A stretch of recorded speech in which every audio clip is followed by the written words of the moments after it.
Today we are joined by Phil Diamond, the DG of the SKAO. He's going to really talk to us about the bigger vision that we've seen from the Meerkat project since it started.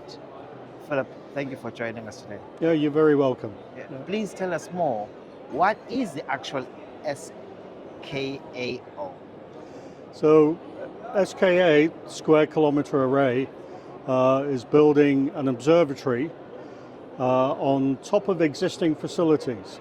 So here in South Africa, we're taking advantage of the fantastic Meerkat facility and all of the infrastructure that's been provided by the South African government and taxpayer.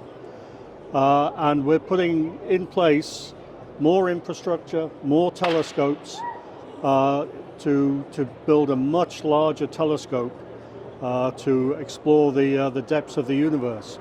And we're doing the same in Australia as well. So not only are we're building two massive radio telescopes to form the SKA Observatory. The Meerkat started initially with 64 yes. Telescopes. Tell us more about what's the mission when it's complete. So, yeah, Meerkat has 64. We're adding another 130 odd telescopes, so there'll be almost 200 there. It will by far be the most capable radio telescope on the planet. The objective being to explore the universe from the origins of the universe, just after the Big Bang, to asking questions about the origins of life around us. How did we get here on Earth? And pretty much everything in between the Big Bang and life. It's been almost 10 years now with the Meerkat. Any significant data that you can share that is giving some kind of direction? Oh, no, there have been some fantastic science results coming from Meerkat. So Meerkat has given us the best, most detailed picture of the center of our own galaxy, the Milky Way. To an optical telescope, that's covered in dust. You can't really see what's in there. But a radio telescope can see through the dust and pick out the complexities around the supermassive black hole that lies at the center of our galaxy. But in a totally different area, Meerkat is observing pulsars across the sky. These are the remnants, vast, rapidly rotating remnants of supermassive stars that have exploded, and using the signals from those to measure gravitational waves, these ripples in space-time that Albert Einstein predicted.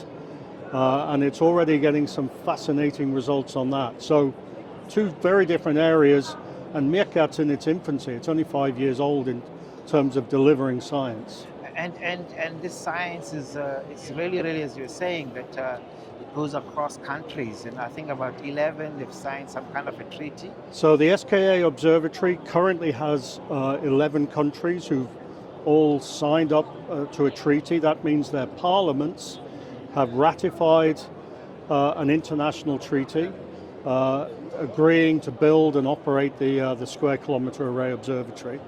So very international collaboration. Meerkat is a South African project. Sure. SKA is building on that, bringing in partner countries, and we hope we're here in Cape Town at this meeting, talking to African countries that may also be interested in joining the observatory in the future. Well, some of these countries within the BRICS nations? Well, we have, within BRICS, we have South Africa, obviously, China and India are already part of the observatory. But I'm sure we'll be expanding. I know BRICS is expanding, sure. So there's some interesting opportunities for us there. And what kind of impact with the STEM education and careers that you've seen over the years? Well, so our South African colleagues at the South African Radio Astronomy Observatory, they've run a fantastic human capital development program, providing bursaries and training for all sorts of people with trades, carpenters, electricians, all the way up to PhDs in radio astronomy and everything in between.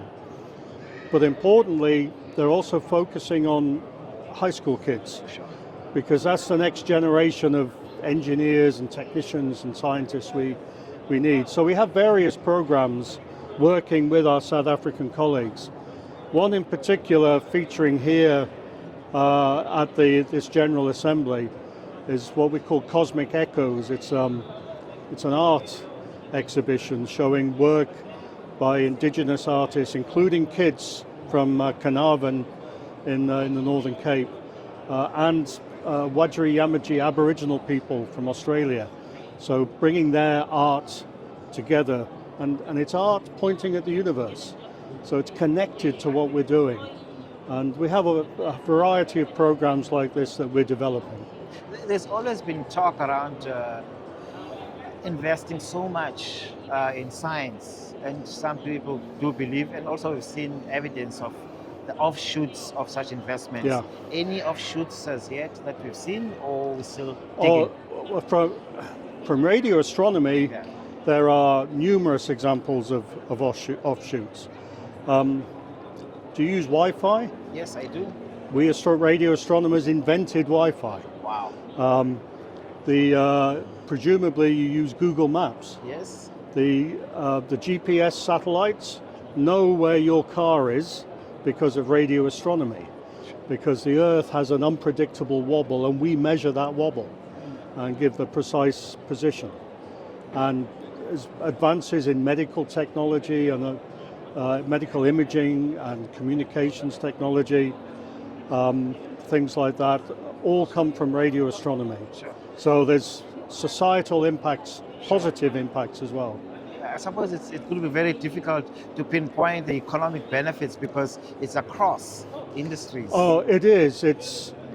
We try and measure it, but sure, it's difficult. We have direct. We can measure the direct impact in the Carnarvon and in the Karoo, sure, because we're employing, I think it's something like 160 people there locally in the construction of the SKA Observatory. And there'll be long-term jobs as well, sure, supporting the observatory. Sure. So that's a direct positive economic impact, but the societal impact is much broader. Yeah, I think I've been there and I see the incredible work, but what really touched me was that local rural communities participating in the knowledge economy. Yes. Normally we don't really look at that, we look at like odd jobs, but what I saw there is that people really participating in a global, spectacular economy. Well, I'm determined, and the SKA Observatory Council, that's all the national representatives, are determined that both in the Karoo and in Western Australia, we will be good neighbours. Sure. So we'll work closely with the local communities, all the local stakeholders, providing jobs where we can. Sure. We're not going to solve a country's economic issues, sure, but we can help locally and do our part in supporting local communities in areas where there's not a lot of other opportunities. Yeah. And in this General Assembly, what do you guys expect? Are you presenting a paper? What outcomes do you think? We've got many different things going on. We've got a significant team here from all three of our sites here in Cape Town, Australia, and from the UK. We're giving many talks. We have a dedicated day on Friday talking about the current status of the observatory and what science we expect. In fact, it's International Women's Day on Friday, and all of our speakers are women. I'm told to sit in the back and shut up and just listen. Sure. Which I'll try and do. Professor Diamond, thank you for joining us at BRICS Africa No, Channel. you're most welcome. Thank you so much. Yeah. Good. Yeah.